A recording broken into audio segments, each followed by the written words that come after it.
Hey, I'm Zac. And I'm Jesse. Now, last week I went to Arcimoto out in Eugene, Oregon to visit their founder and CEO, Mark Frohnmayer. Mark rolled out the green carpet for me. So you got to check out everything they're working on out there. Yeah, including the Mean Lean machine, the Roadster, and I got to ride the FUV. And I even got a tour of the ramp factory. So I can't wait to show you everything next on In Depth.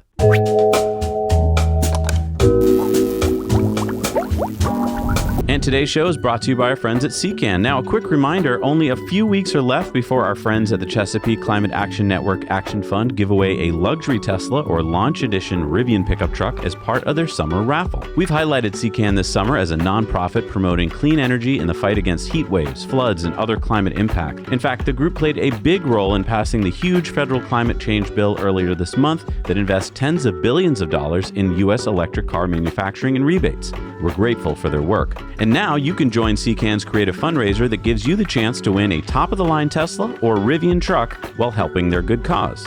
And here's the update.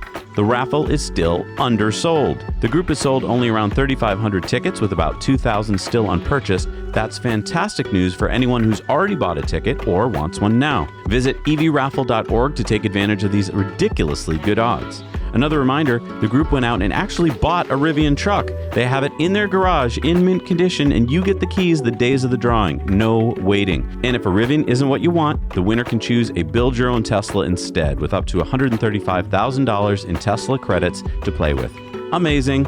All this for a ticket price of just $200. Again, tickets are undersold. All proceeds fund the nonprofit's incredible work to save the planet. So buy your tickets today at evraffle.org. Your odds may never be better. So first I got to drive the FUV, which I realized I don't think I've gotten to drive before. Sorry. I've always been so excited to ride it.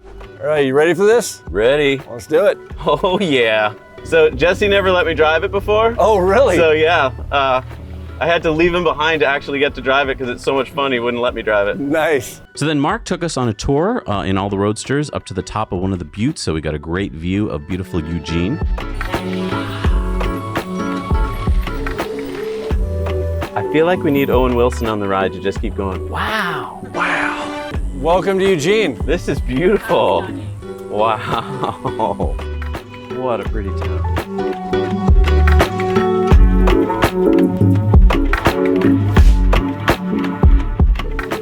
And then I got to take the Arcimoto Roadster for a drive. You ready for this? Oh yeah, Right, so I think I am. I think I'm stealing this from Mark, but I'm not sure if he knows that yet. It's not going to fit in your carry-on, I can tell you that much. Well, we might just take the road back to Massachusetts. It'll only take 20 days or something, but... So let's talk about the Roadster for a minute. I don't know if everybody knows what the Roadster is. Look, I didn't understand it. Like, I understood that it was a three-wheeled vehicle, much like the FUV, where you take the top off of it and it's more like a motorcycle ride.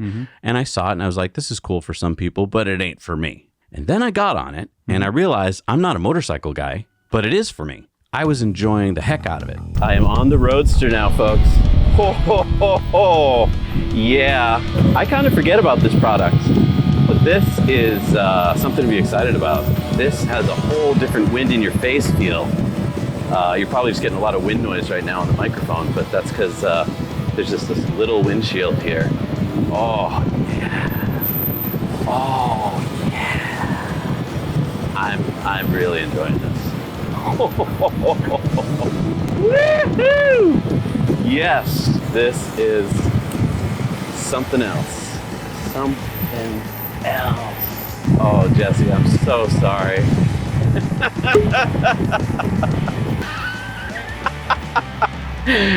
Oh, wow. This thing is amazing to feel. Wowie wow. Here we go. Oh, yeah. Oh, yes. Wow. Oh, yes. Yes. Oh, woohoo! This is just another Roadster that Jesse didn't get to ride in. I think I'm now, 2-0 with you, Jesse. We got the Roadsters in Copenhagen. Imagine this driving through Copenhagen.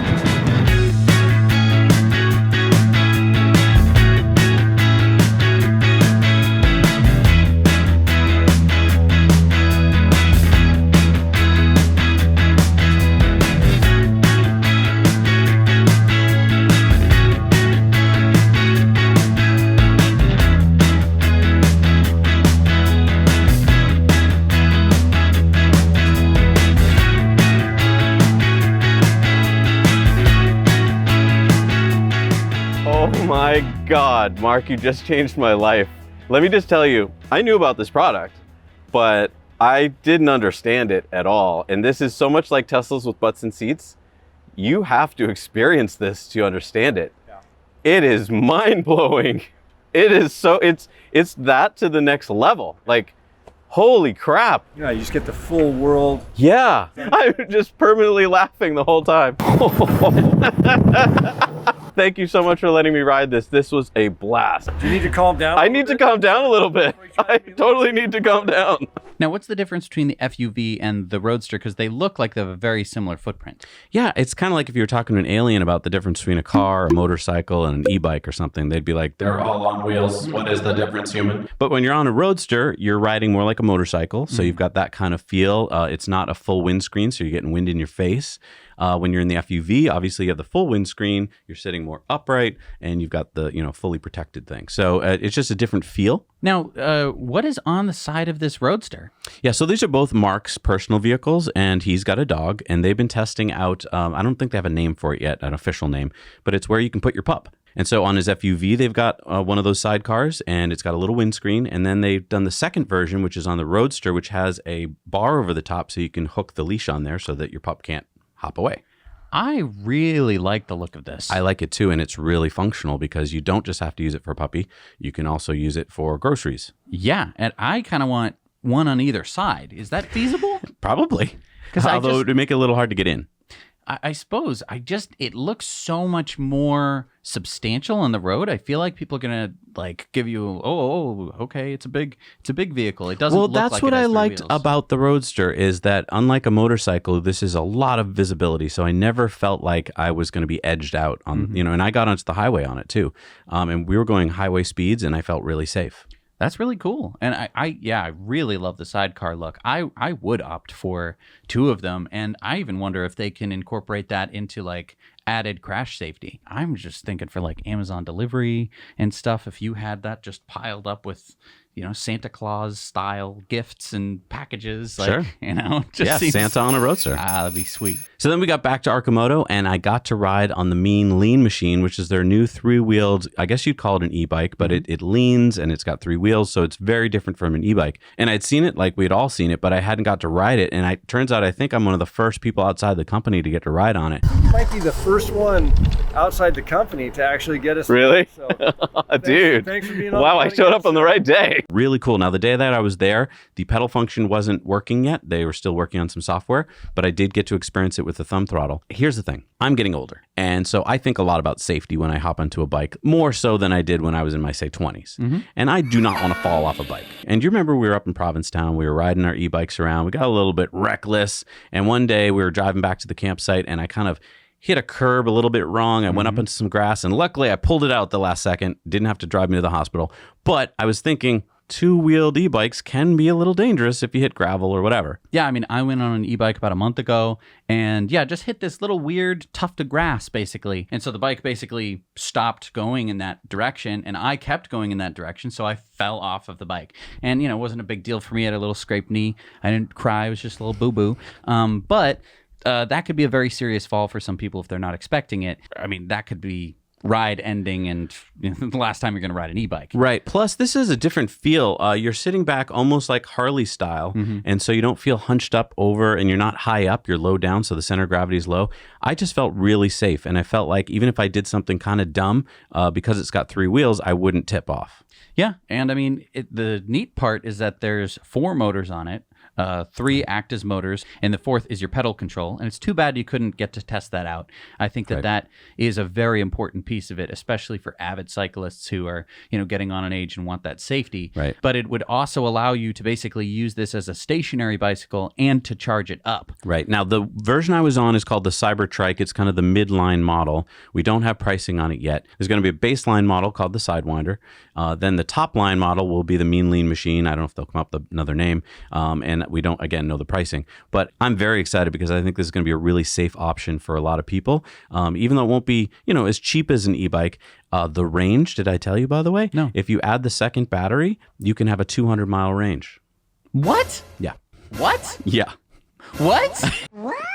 I know, that's what I said. I was like, what? Okay. I was trying to think of something else to say, but that's absurd. Yeah. So you don't have to worry about range. Nope. Not if you get the second battery. I don't even think, honestly, I don't think you need the second battery. I think one would be fine. But for the crazy people who want to ride it across the whole country, I yeah, suppose.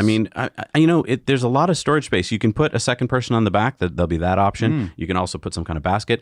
I think for deliveries and stuff, this is even more efficient than the Deliverator. Yeah. Then I got to check out on the FUV. Remember, they've been talking about new steering because it is a little bit tough to steer two wheels when you're at slow speeds. So they've worked on a couple things. First is they've been able to shorten the linkage physically. So just manually, it's easier to turn now. Okay. And then they've been working on torque vectoring, which means that the wheels help you turn, so it's even easier to steer. And so that should be coming out soon too. So that was really fun to check out. Are we ready to go? You got to put your seatbelts on. I have to, Mark? Experimental vehicle. All right.